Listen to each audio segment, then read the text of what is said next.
Bulldozer action पर high court में सुनवाई आज है। तो बहराइच कांड से जुड़े मामले में ये सुनवाई होगी। इलाहाबाद हाईकोर्ट की लखनऊ बेंच इस पूरे मामले को लेकर सुनवाई करेगी।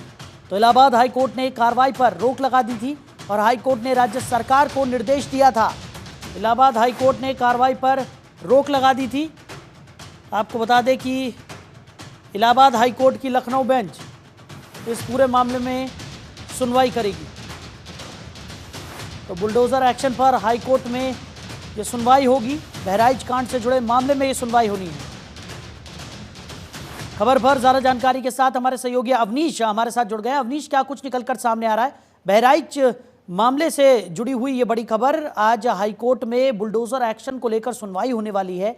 इससे पहले भी मामले में सुनवाई हुई थी और बुलडोजर एक्शन पर कोर्ट की तरफ से रोक लगा दी गई थी। आज क्या कुछ देखने को मिल सकता है, क्या जानकारी? जी बिल्कुल, देखिए साहिल, बहराइच में जब हिंसा हुई थी तो 23 घरों को नोटिस दिया गया था कि उनका जो भवन है उसमें अतिक्रमण है। ऐसे में लोक निर्माण विभाग की तरफ से यह बुलडोजर एक्शन के लिए नोटिस दिया गया था। 3 दिन का समय दिया था, लेकिन उससे पहले जो तमाम लोग थे उनके अधिवक्ता हाईकोर्ट जाते हैं और वहाँ पर हाईकोर्ट ने इस पूरे मामले पर रोक लगा दी और सुनवाई के लिए कहा। तो आज उसी मामले में सुनवाई है। चूंकि राज्य सरकार की तरफ से जो जवाब है वह दाखिल कर दिया गया, क्योंकि हाईकोर्ट ने कई सवाल पूछे थे कि आखिर जो अतिक्रमण है, जो भवन मालिक हैं उनका अतिक्रमण है भी या नहीं है, या जो संबंधित अधिकारी हैं उनकी तरफ से नोटिस सही तरीके से भेजा गया या नहीं भेजा गया, उनको पर्याप्त जो मानक होते हैं उसका समय दिया गया या नहीं दिया गया। ये कई सवाल हाईकोर्ट की तरफ से पूछे गए थे, जिसका जवाब जो है राज्य सरकार की ओर से दाखिल किया गया। लेकिन उसके बाद जब सुनवाई हुई तो सुनवाई में हाईकोर्ट ने स्पष्ट राज्य सरकार को कहा कि इस तरीके का जवाब पेश नहीं करना है, जबकि विस्तृत जवाब पेश करना है।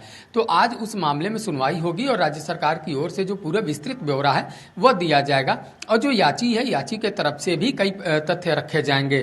तो आज माना जा रहा है कि मामले की सुनवाई होगी और इस मामले की सुनवाई के बाद यह तय होगा कि जो बहराइच में बुलडोजर एक्शन होना है वह होगा या रुका रहेगा, और इसमें मानक क्या होते हैं और किस तरीके का जवाब जो है राज्य सरकार की ओर से वह दाखिल किया गया है।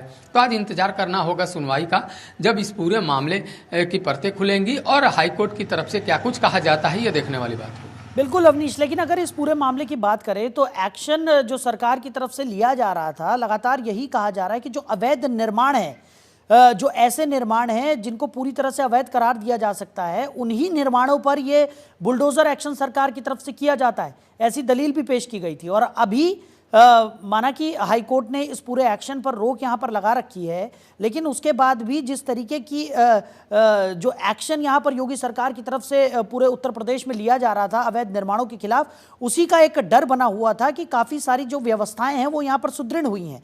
ऐसे में कहीं ना कहीं सरकार एक बार फिर इन तमाम तथ्यों को आज कोर्ट के सामने रख सकती है और माना जा सकता है कि अवैध निर्माणों पर जो कार्रवाई है सरकार की वो आगे भी जारी रह सकती है।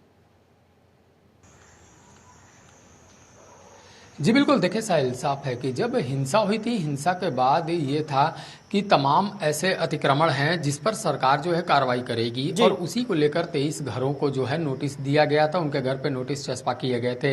हालांकि शुरुआती दौर में 3 दिन का समय दिया गया था और उसी के दौरान जो भवन मालिक हैं, लेकिन इस पूरे मामले को हाईकोर्ट में लाया गया और हाईकोर्ट ने इस पर रोक लगा दी। हाईकोर्ट ने सरकार से कई जवाब मांगे और उसी जवाब को सरकार ने दाखिल किया है और आज विस्तृत जो जवाब है वह दाखिल किया जाएगा और याची की तरफ से भी उसका जवाब दिया जाएगा। तो तमाम जो अलग अलग पहलू हैं उस पर चर्चा होनी है और हाई कोर्ट इस पूरे मामले पर सुनवाई करते हुए दोनों पक्षों को सुनेगा और सुनने के बाद ही जो आगे क्या कुछ प्रक्रिया होती है, आगे किस तरीके की कार्यवाही होती है, वह तय करेगा।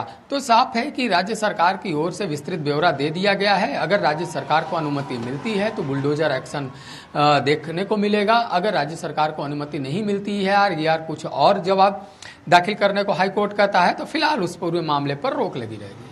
चलिए अवनीश, हमारे साथ जुड़ने के लिए, इन तमाम जानकारियों के लिए आपका बहुत शुक्रिया।